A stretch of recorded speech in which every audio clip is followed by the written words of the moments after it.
Hi guys, James in Life Transitions. We're answering questions all the time, literally 7 days a week. Good questions that people have about what we do, and mostly what do you do when death occurs in your family. A question we get quite often is what happens if you pass away and you're at a great distance from home or you're in another country. I'll tell you a very quick story. A couple of years ago, actually last year, last year, my grandfather, Frank Bishop, he passed away in Vancouver. Now, he was not a cremation person. He made it clear to his family he was to be buried.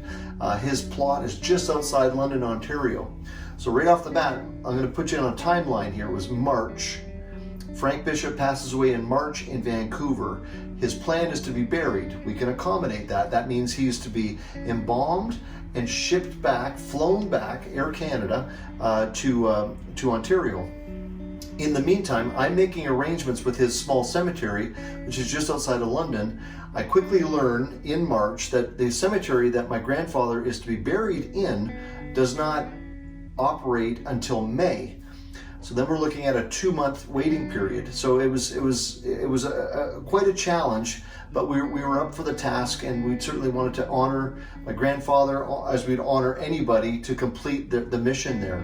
So essentially, my grandfather was flown to Toronto, and we went to Toronto to retrieve his body.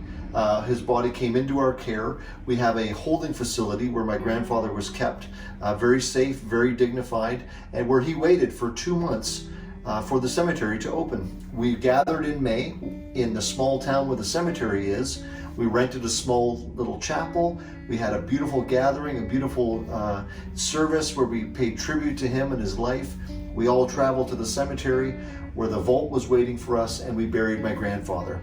It was a long time period, but anyone that passes away from home, if your choice is to bring your entire body back home, you're looking at some airfare. You're looking at automatic mandatory embalming must happen. And that's if you're a full burial type person. Some folks would say, listen, James, we spent a lot of time in Florida, but we are cremation people. What should we do? You have two options. Your option is one, to be flown back as an intact body, and then cremation would take place up here at home, or the cremation could take place down there in Florida, just as an example. We priced that out a couple years ago to bring a Canadian citizen back home from Sarasota with the airfare, the embalming, and the paperwork is about $4,300. Now, an alternative to that, if your choice was to definitely have your body repatriated, brought back home, was to have you can have a small repatriation travel insurance policy. I believe it's $459, a one-time payment, covers you anywhere on the planet, that will bring your whole body back home for next steps. But that's an option we can talk to anyone about there. But I'm assuming through me telling that story probably answered a bunch of your questions, because there's many questions that we get surrounding all of that travel dynamic of travel and death and family.